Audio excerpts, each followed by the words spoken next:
Let me film everybody. I'm going to film.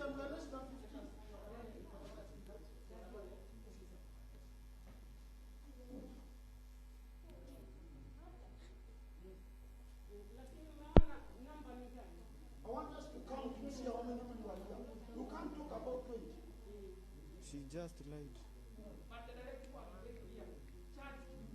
You are on camera now. You are on Ndio hii. camera and this thing will be able to everybody because you understand.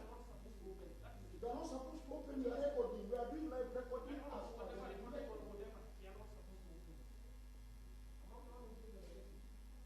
Okay, we will handle it because we are law abiding citizens. They are closing, but this thing will not end here.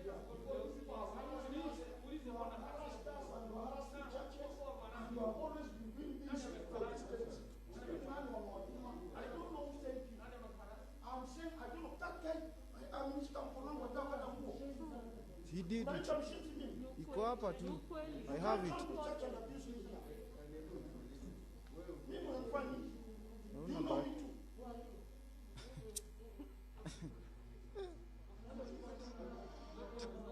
You can't come to church and nimeingia msikitini nikakuabuse.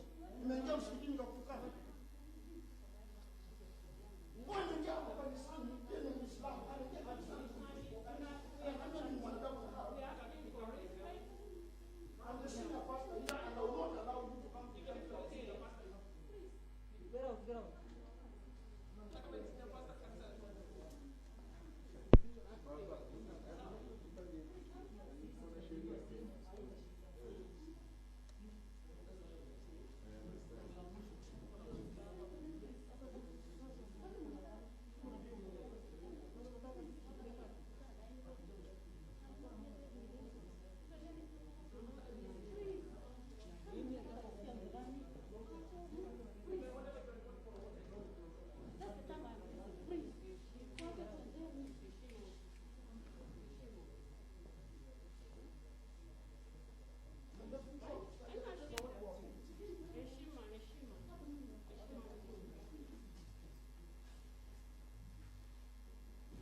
Is it John? Let the whole world know what happened.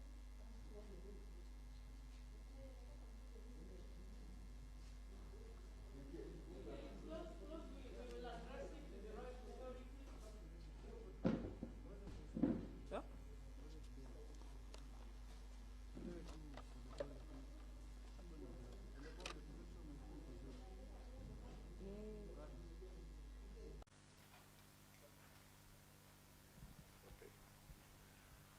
Yeah, my name is Bishop Hudson Deda. I'm the National Chairman, Church and Clergy Association of Kenya. We are here today to stand in solidarity with JCC Ongata Rongai. We condemn in the strongest terms possible what happened here today. Most of us have seen the video that has gone viral. And this is the resident pastor who was preaching, who was harassed by the police from this altar. We want to know from those overzealous police whether we have two governments in Kenya, because we believe we have one government. And whether we have two governments belonging to police and the government of Kenya, we want to know. Because we have a communication from the government of Kenya allowing pastors to do a service with support team not exceeding 15. In this case, the pastor had only 12 of them in the church.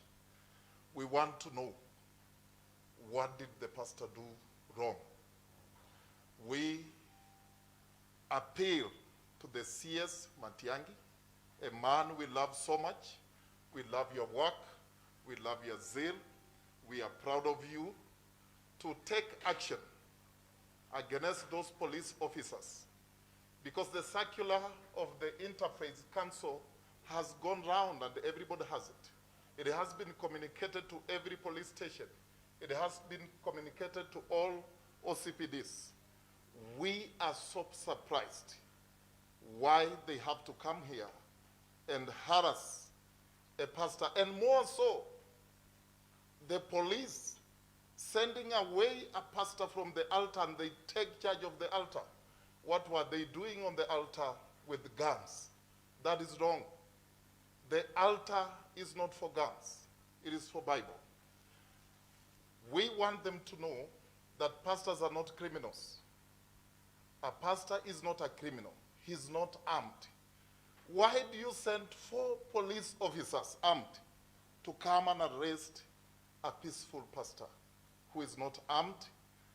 A pastor should be summoned in case there is any wrongdoing. They should summon a pastor and he will appear before anybody at the police station to answer to any charges. But in this case, it was even more serious because they stopped a live broadcast where people are watching from outside and people are wondering what has happened. And suddenly, instead of people seeing their pastor and listening to their pastor, they begin to see police moving around the altar. We demand an apology from those police officers. This was very wrong. I will let my colleague, Reverend Zola, who is the chairman of Embakasi Pastors Association, which is an affiliate of CCAK, to speak. I want to stand together with Reverend Marabu and the brethren, members of this church, to condemn what the police did today during a live broadcasting service from this altar. I want to let the police know that this is a holy place. The sanctuary, the altar is a holy place. Nobody is allowed to climb up here. If you have a problem with our pastor, summon him the way you summon the MPs. He's an honorable man of God. Summon him to the police station. After he has preached, he will join you at the police station for whatever you want to do thereafter. I want to request Mr. Mutiambai, please ask the police officers to stop harassing pastors in the church. If they have any issue with the church, let them wait for the pastor outside, but not inside. We were shocked to see 3 police officers with guns on top of the altar. What? They are not preachers? They are not pastors? Even when we come to your police station, we report at the desk. We never walk into the inside of what happens in the police. This is unwarranted. It is wrong. And I'm just asking the bishop after this, maybe we will pray that somehow, God will not punish those police officers or whoever sent them to the house of God. Even when CS Matiang'i and the government of Kenya had allowed every church to do live broadcasting with 15 people. This church had only 12 people. So please just pray that somehow, I don't know, Bishop, somehow that God perhaps will have mercy on the police who stepped on this holy ground. So we request Mr. Mutiambai to give directives on how to handle a pastor when he is praying. Thank you.